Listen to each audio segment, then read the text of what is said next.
let's reflect a bit on what we have done for the last 7 years and even since 911, what the whole purpose of community engagement is all about. Is really to get moderate voices from the entire spectrum of Singaporean society to speak up and stand for what we believe is right and decent for Singaporeans. And since we started the community engagement program, we've had community leaders, religious leaders coming together. And when there were instances in Singapore, real instances, right? Let's put the online for a while.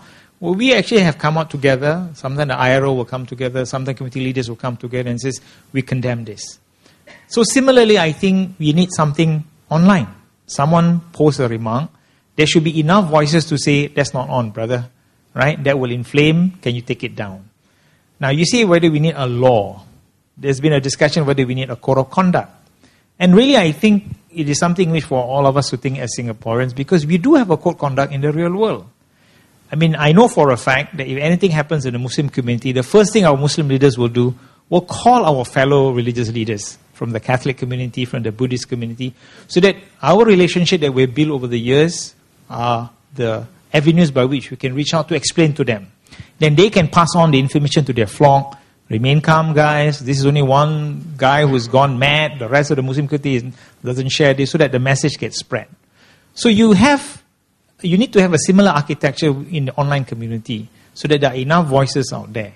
But how do you, for lack of a better word, institutionalize this, on the online community? So that at the end of the day, while you can't you can't stop people from making those remarks because, as I say, it's so easy. You go under a moniker, you put your anonymous name in just one line, you can create a lot of ruckus. But how do we ensure that the other voices get heard in a manner in which, as you rightly pointed out, that we can post and to tell people that this is wrong? Because the behavior that we want is that you must make informed postings. Just as much as when we go out and the press were to put a mic on your phone about incident, the last thing we want is someone to inflame it further. Right? The comments that we want is, please be calm, let the authorities take care of it. Meanwhile, go back, do what is necessary, consult your leaders, and so on and so forth. That's what all of us have been trained for, right? In our IRCC and the programs that we conduct in our community centers and community clubs and our grassroots leaders, is really to calm our fellow Singaporeans so that we don't exacerbate the situation further and let the authorities take the necessary action. So I think a similar architecture is needed within the online community because you can't prevent people from saying things what they want to say, but we need to have enough moderating voices on the internet. But how do you institutionalize it is something we have to think about. We have the CEP program. We've had the CEP program for many, many years, and now we have created the RCCs, and I'm sure you're involved, and I'm involved in my own RCC, and every year we have an exercise to continue to make sure that the machinery is well oiled. More importantly, to build the kinds of ties that we need among our community leaders. So my sense is that is what we need to do. Because if you look at the British experience, and I'm sure Philip can clarify, one of the things that came out, which I thought was a very good point, was that while the internet can be abused, it can also be used for good things. So in fact, you saw the slide that they show about people carrying brooms. That was actually through Twitter, right? I think a Twitter or one of the social media platform that was used by someone to say, let us mobilize everybody to come and clean up, and bring your broom and we'll sweep the place clean or what have you. So you can use social media for good. All you need is a few good-hearted netizens, who are prepared to step forward and take that responsibility. And I think this is something which we should think about as a community because it is a growing phenomenon. It is here to stay. We are a wired community. Our internet penetration is one of the highest. Our handphone penetration is almost 1.5, close to 150%. So every one of you have 1.5 handphones. And somehow you could be tweeting now or sending SMS, basically. So it is a real phenomenon, but it's not something in which we are about to say, let's stop it. But how do we grow this in a responsible manner? It's a question for all of us as Singaporeans who have a stake in this country to think about. I would defer to Mr. Bhaskar, who's a lot more experienced than I am in these matters. I agree with him that cultivating that sense of pride and patriotism in young people is a very important task. But I would differ with him that we are doing it in some different ways. We have many programs in schools, in kindergartens. Kindergartens, unfortunately, are not regulated. They're all private sector, but we do provide materials to them. In schools, we have national education. We teach them from a very young age about multiracialism, meritocracy, and so on and so forth. But I suppose your sense is that we probably need to be a bit more focused, more stark. And perhaps here, if I may, there is really a good opportunity for us. In 2015, we'll be celebrating our Golden Jubilee, which is the 50th anniversary of Singapore. Mika, as a ministry responsible, will take the lead. There is a ministerial committee, and we will roll out some plans. But one of the things that we want to do is exactly what Mr. Bhaskar says, is for all of us to reflect back what the Singapore means to all of us. We've started one project called the Singapore Memory Project. I hope you've heard of it. And we've launched it about 2-3 months ago. And there's a portal where you can go in, have your own personal account, and upload your memories.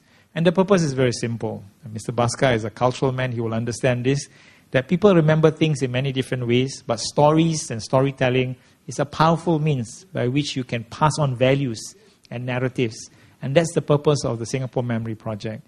We hope to collect 5 million memories by 2015, curate it, and hopefully PM will launch it when we actually have the final celebration in 2015. But this is where all of us can play a role, and I agree with Mr. Bhaskar. Cannot be left to the government. It's not about brainwashing or propaganda. It's about a sense of pride. But a sense of pride for different people take different shape.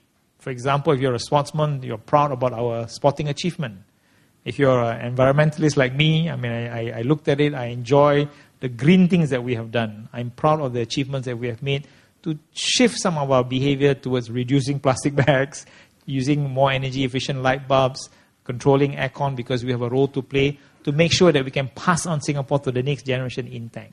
So the purpose of the storytelling, the SMP, is really not to have one story, but multiple stories, but all of them are Singaporean stories, right? And I think here there are some young people in this room. I hope you'll take the opportunity to sign up.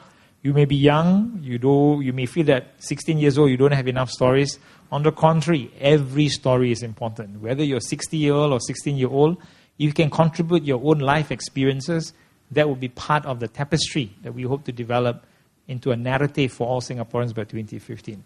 Beyond that, I think MOE will continue with the National Education Program. The efforts that we have done in school must continue and sustain. But I know that MOE is revising this all the time because we want to make it relevant to a younger generation. But ultimately, Singaporeans are very funny creatures, Mr. Bhaskar.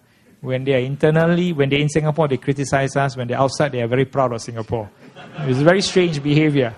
You know, we go to London and we hear an accent and say, Singapore, we're very proud, you know. The minute we land at Changi Airport, we start criticizing, basically. Maybe that's the way we are.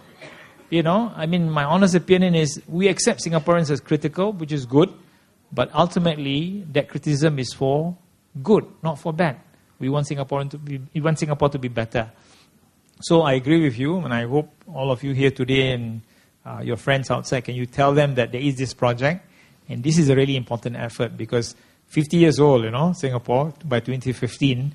And I think one of the things that we are trying to do in the ministry is for us to also think, what will Singapore be like 50 years from now? Or 50 years from 2015? Will we still continue to exist? What will it be like? All of us have a stake because we have children and we have grandchildren. And this is the only place we can call home. And therefore, we have a role to play. So as DPMTO mentioned just now, when he was at the Singapore Day in New York, all of them sang home.